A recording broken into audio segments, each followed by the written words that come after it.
그 황희석 전 법무부 인권국장이 그 검찰 쿠데타 세력 명단 공개한 거 혹시 봤습니까? 네. 훌륭해. 보통의 그 조국 장관 관련해 가지고 화병 생긴 사람들은 이런 싸움꾼들이 필요하거든. 지금 민주당에서는 그 부분이 좀 부족했다고 봐야죠. 네. 그러니까 그 이유는 되게 간단한 거예요. 여론이 너무, 그러니까 언론이 너무 안 좋았어. 그렇다 보니까 정치인들이 나서 가지고 이거를 아니라고 하는 국회의원들 있어봐야 몇 명 정도 이 분위기였다고요.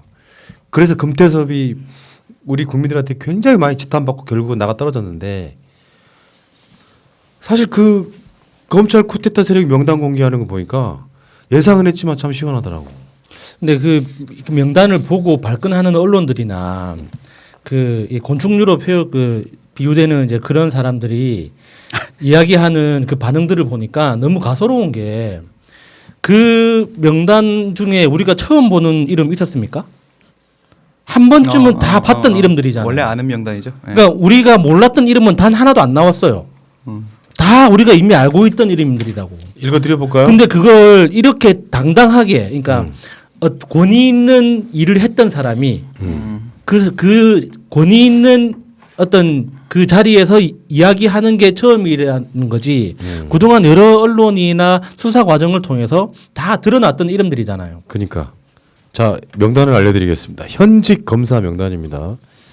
윤석열 검찰총장, 윤대진 사법연수원 부원장, 여완섭 대구지검장, 한동훈 부산고검 차장검사, 박찬호 제주지검장, 신자용 부산 동부지청장, 이두봉 대전지검장, 송경호 여주지청장, 신봉수 평택지청장, 양석조 대전고검 검사, 김창진 부산 동부지청 형사1부장, 고영곤 대구지검 반부패수사부장, 김태은 서울중앙지검 공공수사 2부장, 이복현 서울중앙지검 경제범죄 형사부장.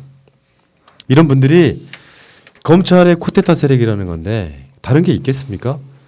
윤석열 휘하에서 이를테면 사실상 정확하게 말하면 검찰 개혁을 반대하는 자들 명단이죠.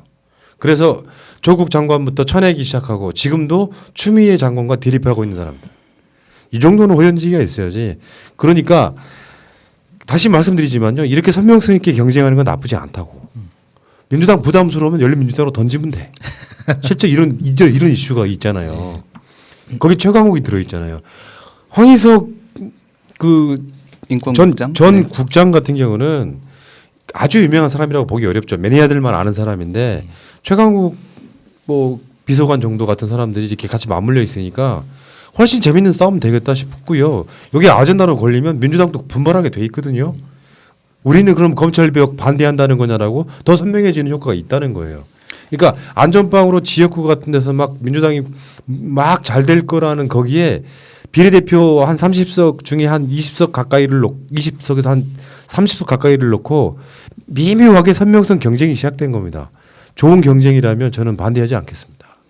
박근혜 탄핵 국면에서 표창원 의원이 명단을 깠던 상황이 기억이 나요. 이 모습을 보면서 만약에 그때 그 명단을 까지 않았다면 그 사람들의 연락처를 만약에 공개하지 않았더라면 약간의 무리수 같이 보이긴 했었어요. 그러지 않았더라고 한다면 당시에는 자유한국당이 아니라 새누리당이었죠. 그 새누리당 의원들이 과연 박근혜한테 등을 돌리는 효과가 있었을까? 예. 결국 거기까지 끌고 가는 데 있어서 이런 압박 효과가 있었던 거거든요.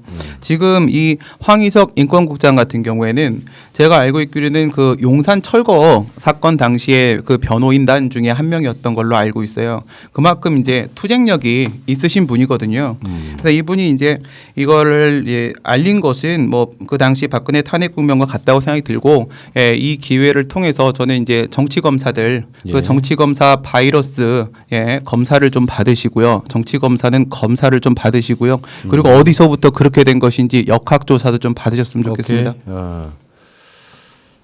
알겠습니다. 그 이야기는 여기까지 하시고.